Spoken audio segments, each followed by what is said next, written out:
कुछ पादप में क्लोरोफिल नहीं होते, ठीक है। जैसे अभी हम आपको बताए हैं कि पादप में, जिस पादप में क्लोरोफिल होगा वह अपना भोजन बनाएगा, खुद अपना भोजन बनाएगा। कुछ ऐसे भी पादप है बउआ जिसमें कि क्लोरोफिल नहीं होते, कुछ ऐसे भी पादप हैं जिसमें क्लोरोफिल नहीं होते। अब बताओ, जिसमें क्लोरोफिल ही नहीं है तो क्या वो भोजन संश्लेषित कर पाएगा? नहीं कर पाएगा। तो जिस पादप में क्लोरोफिल नहीं होते हैं वो पादप अपने लिए भोजन संश्लेषित नहीं कर सकते, ठीक है। समझ में आ रहा? अब आगे, अब तुम पूछोगे कि ये कौन सा पादप है भैया, ये कौन सा पादप है जिसमें क्लोरोफिल नहीं है और वो अपना खुद भोजन नहीं बनाता है? तो वो अमरबेल है। क्या है? अमरबेल। अमरबेल में क्लोरोफिल नहीं होता, अमरबेल में क्लोरोफिल नहीं होता है, तो वह भोजन भी नहीं बनाता। आप लोग देखे होंगे कि पेड़ पौधा पर पीला पीला जैसा एक लत्ती के समान जाल बिछा हुआ रहता है ना, उसी को क्या कहते हैं? अमरबेल। तो उसमें क्लोरोफिल होता है? या क्लोरोफिल नहीं है तो उसमें भोजन भी नहीं है, भोजन भी नहीं बनाएगा अपने लिए, ठीक है। अमरबेल जिस पादप पर होते हैं उसी पादप से अपना भोजन प्राप्त करते हैं। अभी हम बताएं अमरबेल में क्लोरोफिल नहीं है तो अपना भोजन नहीं बनाएगा, तो कहाँ से भोजन लाएगा भाई? वो भी भूखल थोड़ी न रहेगा, वो भी अपना भोजन बनाएगा नहीं, तो कहाँ से अपना भोजन बनाएगा? तो जिस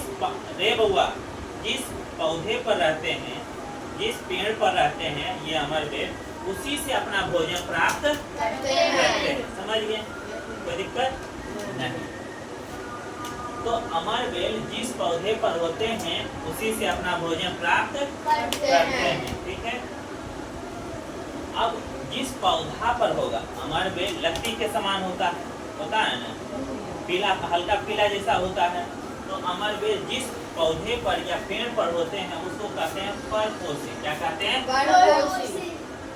कभी देखा होगा, गाछी उछी गया होगा तो बैल का गाछ देखा होगा, पेड़ देखा होगा, उस पर लत्ती के समान रहता है पीला पीला, तो उसी को अमरबेल कहते हैं। उसमें क्लोरोफिल नहीं होता है तो अपना भोजन नहीं बनाएगा, तो जिस पर होगा उसी से भोजन प्राप्त करेगा। तो जिस पर होगा उसको क्या कहेंगे?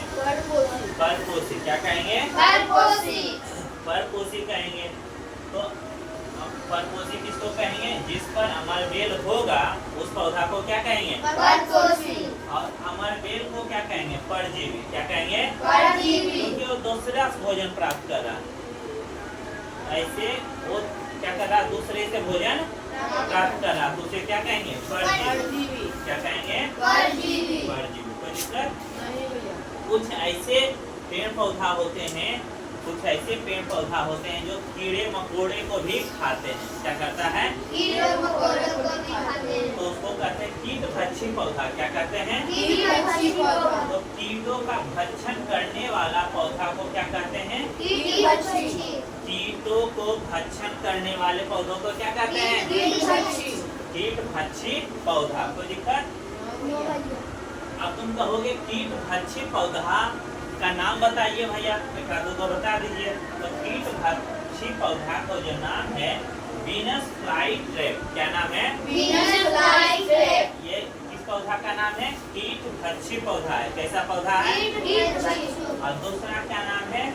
सनड्यू कीटभक्षी। क्या नाम है? सनड्यू कीटभक्षी। तो वीनस फ्लाई ट्रैप और दूसरा सनड्यू। वीनस फ्लाई ट्रैप और दूसरा क्या है? सनड्यू। हम पूछेंगे बताओ कीटभक्षी पौधे का नाम बताओ, तो क्या बोलोगे? Venus fly trap. और दूसरा क्या है? सनड्यू। समझ में आ गया?